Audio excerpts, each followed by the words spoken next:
வணக்கம். நாம் இந்த வீடியோவில் இன்றைக்கி திருச்சி சமயபுரத்தில் அமைந்திருக்கும் மாரியம்மன் கோவிலை பற்றியும் அக்கோவில் தோன்றிய வரலாறு மற்றும் சமயபுரம் மாரியம்மன் உலக மக்கள் நன்மைக்காக இருக்கும் பச்சை பட்டினி விரதம் பற்றியும் பார்க்க போகிறோங்க. அதுக்கு முன்னாடி ஆன்மீக மருவம் சேனலுக்கு தங்களை அன்புடன் வரவேற்கிறோம். நம்ம சேனலில் பார்த்தீங்கன்னா சிறப்பான கோயில்களை பற்றியும் முக்கியமான கோயில்களை பற்றிய தகவல்கள், பயண வழிகாட்டி மற்றும் ஆன்மீக தகவல்களை பற்றி தொடர்ச்சியாக வீடியோக்கள் போட்டுட்ருக்குறோம். நாம் இப்போ வாங்க வீடியோக்குள்ளே போகலாம்.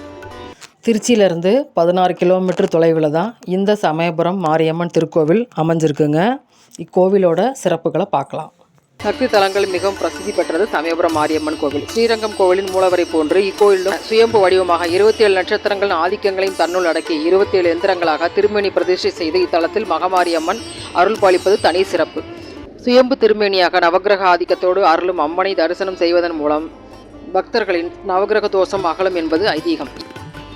இத்தலத்தின் உற்சவர் திருமேனியில் 1000 கண்களும் அஷ்டபுஜங்களுடன் விளங்குவது வேறு எந்த மாரியம்மன் கோவிலும் காண கிடைக்காத அரிய காட்சி. மேலும் தட்சிணி யாகத்துக்கு சென்ற தாட்சாயினி வேள்வி குண்டத்தில் தனது உயிரை மாய்த்த போது அந்த உடலை தூக்கி வைத்து கொண்டு சிவன் ருத்ர தாண்டவம் ஆடியதில் அம்மனின் திருக்கண் இப்பகுதியில் விழுந்ததால் சமயபுரத்திற்கு கண்ணனூர் என்ற பெயரும் உண்டு.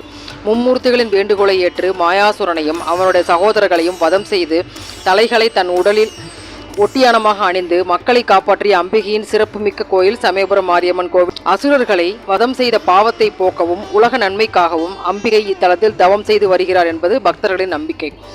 உலக மக்கள் நன்மைக்காக அம்பாள் இருக்கும் பச்சை பட்டினி விரதத்தை பற்றி அடுத்து பார்க்கலாங்க.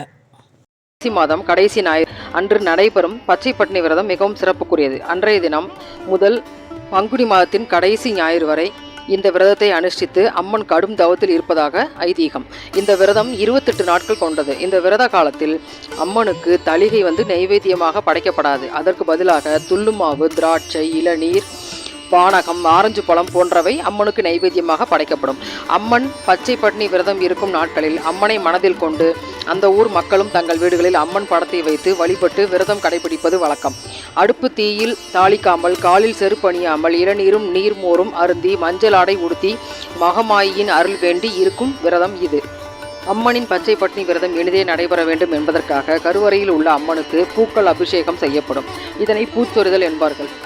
இதற்காக அம்மனுக்கு மாசி மாத கடைசி ஞாயிறிலிருந்து ஒவ்வொரு ஞாயிற்றுக்கிழமையன்றும் அம்மனுக்கு பூச்சொரிதல் நடைபெறும். அம்மன் பச்சை பட்டினி இருக்கும் இந்த நாட்களில் மிகவும் சாந்தமான நிலையில் பக்தர்களுக்கு அருள் பாலிப்பதாகவும் இந்த நாட்களில் அம்மனை தரிசித்தால் அம்மை போன்ற நோய்கள் நீங்கும், வேண்டிய வரங்கள் கிடைக்கும் என்பதும் பக்தர்களின் அசைக்க முடியாத நம்பிக்கையாக இருக்குங்க. மற்றும் ஒரு நல்ல பதிவில் சந்திக்கிறேன். நன்றி.